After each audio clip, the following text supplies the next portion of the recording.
বিসমিল্লাহির রহমানির রহিম। সুপ্রিয় শিক্ষার্থীরা, শুভ সকাল। আশা করছি তোমরা সবাই ভালো আছো, সুস্থ আছো এবং নিরাপদে আছো।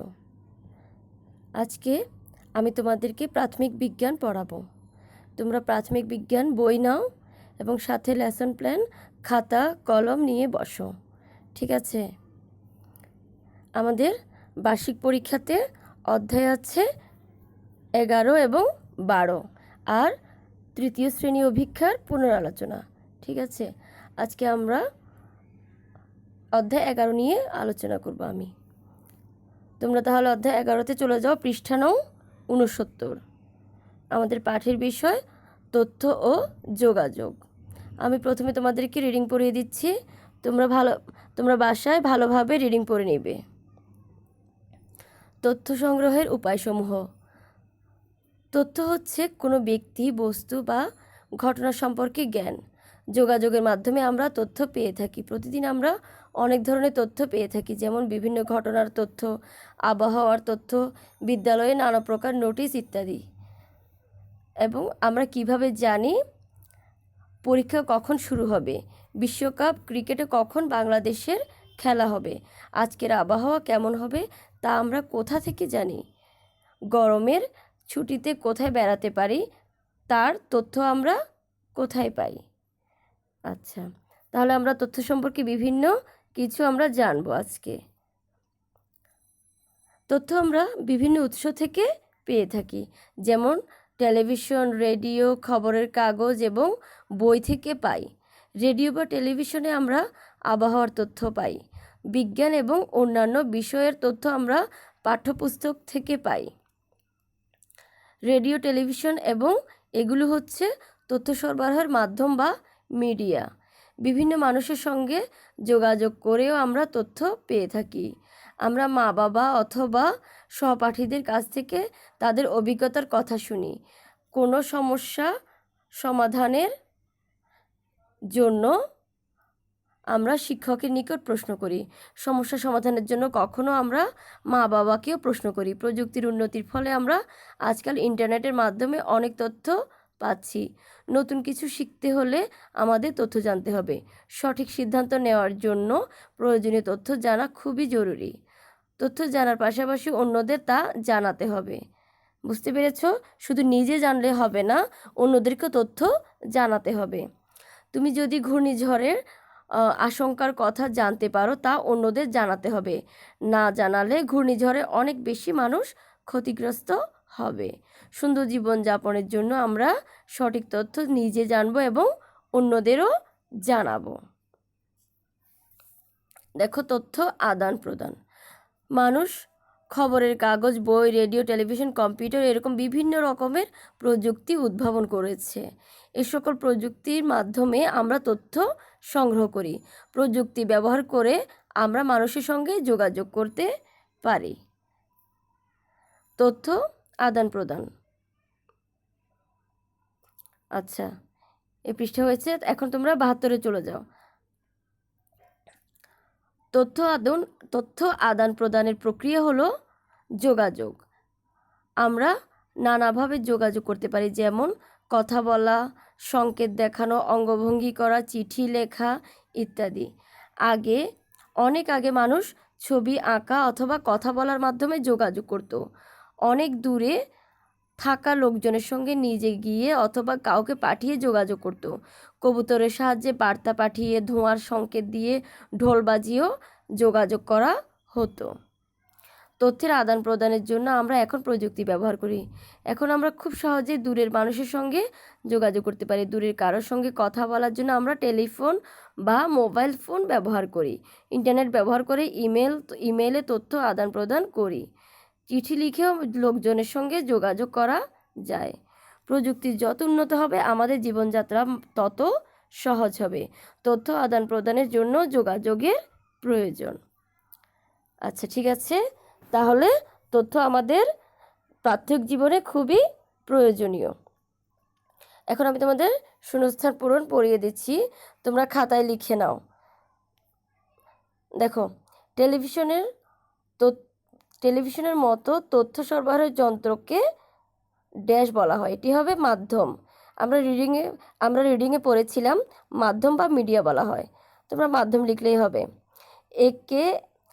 একে অন্যের সঙ্গে তথ্যের আদান প্রদানকে যোগাযোগ বলে।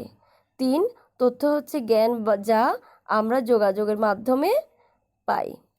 সঠিক উত্তর দেখো, কোন মাধ্যমের সাহায্যে আমরা তথ্যের আদান প্রদান করতে পারি?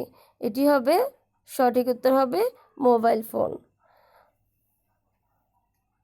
কোনটি তথ্য পাঠাবার সবচেয়ে প্রাচীন মাধ্যম? এখানে প্রাচীন মাধ্যম হবে কবুতর।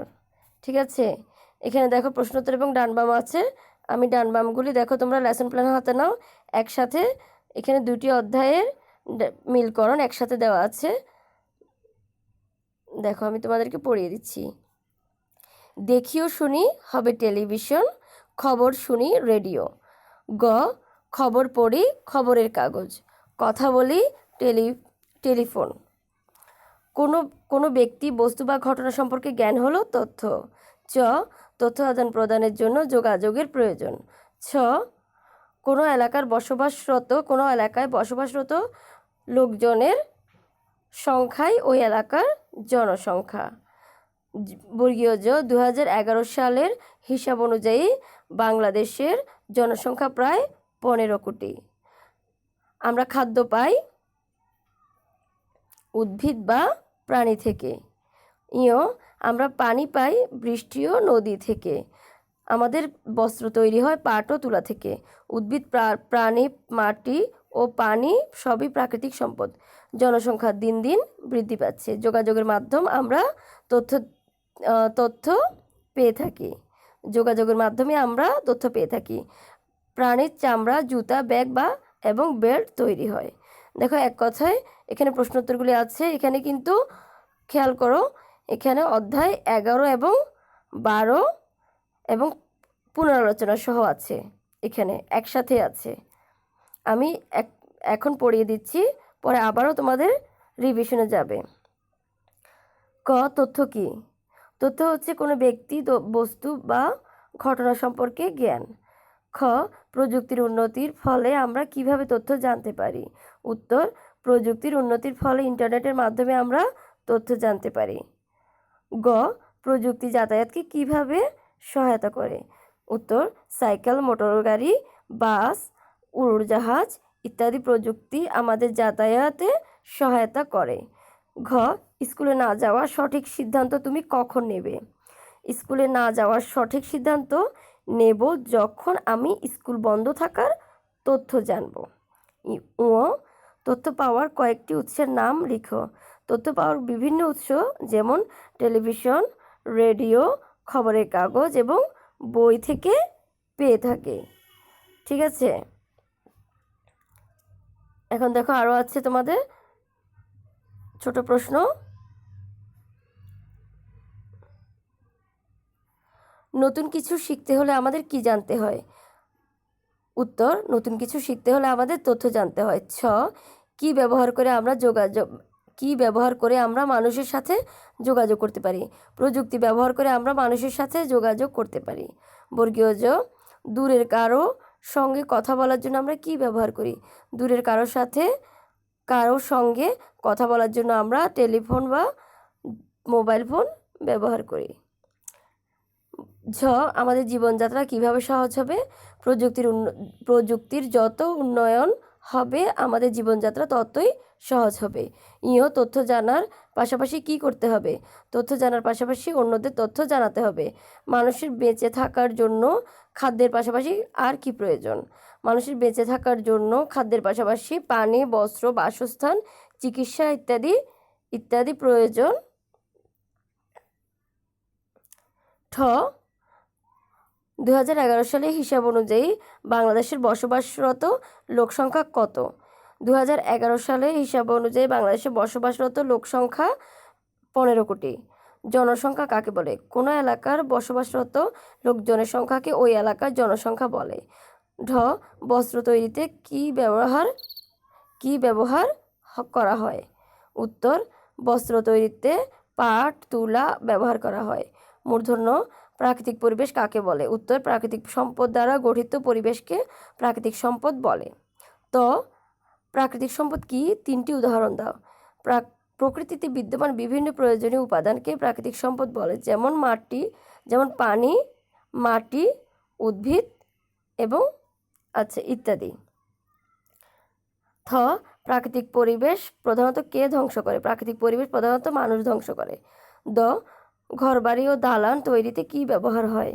উত্তর, ঘরবাড়ি ও দালান তৈরিতে মাটি, কাঠ ও পাথর ব্যবহার হয়। প্রাকৃতিক পরিবেশ থেকে পাওয়া এমন 5টি সম্পদের নাম লিখো। প্রাকৃতিক পরিবেশ থেকে পাওয়া এমন 5টি সম্পদের নাম হলো মাটি, উদ্ভিদ, প্রাণী, পানি, পাথর। দন্তান্ন, জনসংখ্যা বাড়তে থাকায় পৃথিবীর অনেক দেশে কি দেখা যায়? জনসংখ্যা বাড়তে থাকায় পৃথিবীর অনেক দেশেই খাদ্যের অভাব দেখা যায়।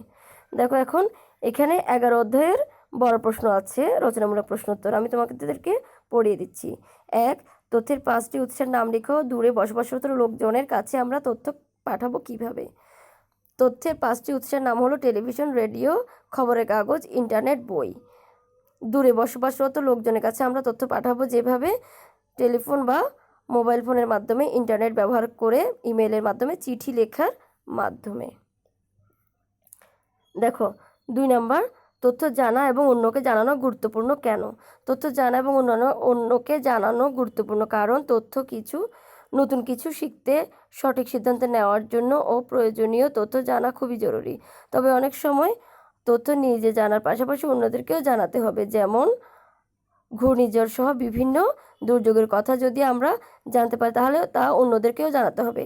এ ধরনের তথ্য জানালে অনেক বেশি ক্ষতিগ্রস্ত মানুষ অনেক বেশি মানুষ ক্ষতিগ্রস্ত হবে। তাই সুন্দর ও নিরাপদ জীবনযাপনের জন্য আমাদের নিজে জানতে হবে এবং অন্যদেরকে জানাতে হবে। 3 নং প্রশ্ন দেখো, অনেক আগে মানুষ কিভাবে একে অন্যের সাথে যোগাযোগ করতে এবং প্রযুক্তি ব্যবহার করে আমরা কিভাবে যোগাযোগ করতে পারি? অনেক আগে মানুষ যেভাবে একে অন্যের সঙ্গে যোগাযোগ করতো তা হলো ছবি আঁকার মাধ্যমে, কথা বলার মাধ্যমে, কবুতরের সাহায্যে বার্তা পাঠিয়ে, ধোঁয়ার সংকেত দিয়ে, ঢোল বাজিয়ে। প্রযুক্তি ব্যবহার করে দূরের কারোর সঙ্গে কথা বলার জন্য আমরা টেলিফোন বা মোবাইল ফোন ব্যবহার করতে পারি।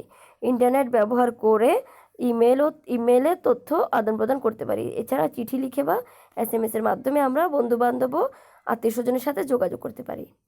ঠিক আছে, তাহলে তোমাদের এই অধ্যায়ের পাঠ আমরা শেষ করেছি।